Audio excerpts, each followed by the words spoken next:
Howdy. With this recording, I want to go over a sample self-regulated learner essay so you can see what I'm looking for. I already did one video on just assignment in general and want to show you kind of that assignment applied in an example essay. You can find this essay down here under help materials, the very last one on the left-hand side, but it's the first choice there. Just click on that, you should be able to open it. I already have it downloaded, so I'm going to pull that up. But you're going to see this student meets the assignment guidelines, is doing exactly what I want to in each paragraph, so that's kind of what I want to show you here. Again, in this first paragraph, you want to introduce yourself as a student, or maybe even as a whatever profession you're going into if you have experience in it already, and just kind of talk about your experiences, maybe in high school or maybe so far in college, whatever situation you find yourself in. This was a dual enrollment student. This was her first college class, so she's kind of starting, kind of at the beginning here, which many of you might be as well. But again, she is a dual enrollment student, so that's why she's talking about being at Sullivan Central High School.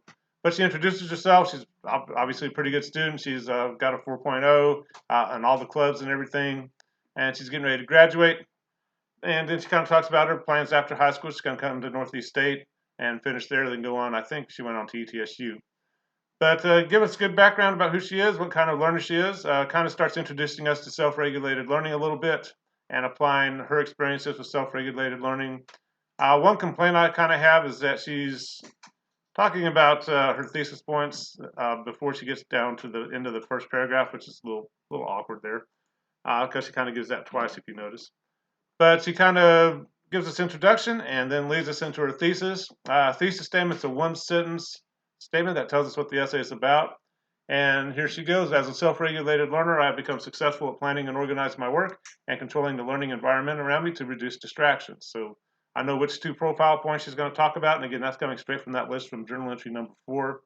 And I know exactly where her essay is going to go. She's going to spend a paragraph on planning and organizing her work and a paragraph on controlling her learning environment. But that's what that first paragraph should look like. A good introduction to yourself, a little introduction to self-regulated learning, and then getting to your thesis.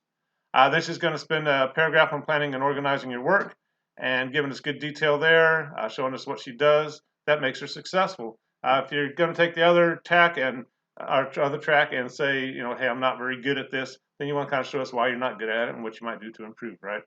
But she's saying I'm pretty good at this, and she's going to tell us how. She's going to start talking about her planner, and I remember this student. She had sticky notes everywhere. If I changed the due date for something, I got this, because she had it all planned out, and all of a sudden I changed something on her. She kind of found that a little frustrating, but of course other students are like, oh, thank goodness he gave us another day. But she's very organized. She tells us how. She talks about color coding, everything she needs to do to keep that planner going. She also kind of starts talking about highlighting days she has tests or exams. She could talk about that maybe a little bit more and how that helps her. But a pretty good, well-developed paragraph using good examples, figurative language, and showing us why she's good at planning and organizing.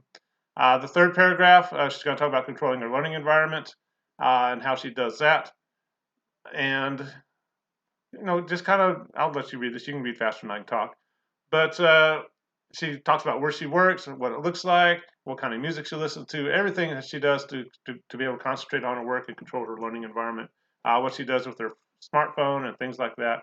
But she gives good examples, shows us how she's able to control her learning environment. And you can kind of see one complaint I'm making is that she's kind of ending her paragraphs without a good finishing sentence, a good concluding sentence. But other than that, it's a pretty good essay. And she gets into her conclusion. Do not repeat your thesis in the conclusion. Kind of take us out to the big picture. What's this going to do for your future? How might these skills help your home life? Things like that. So a little complaint there about the conclusion, but a pretty good essay overall, very well written, and a good example for what kind of you're shooting for. Obviously, everybody's going to be a little bit different because everybody's starting in a different place as a student, and everybody in this class is going for a certificate.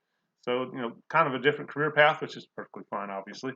But you're going to have to make the essay your own. You're not just going to copy this one, obviously. But if you have questions about it, let me know, and we'll talk to you later. Bye-bye.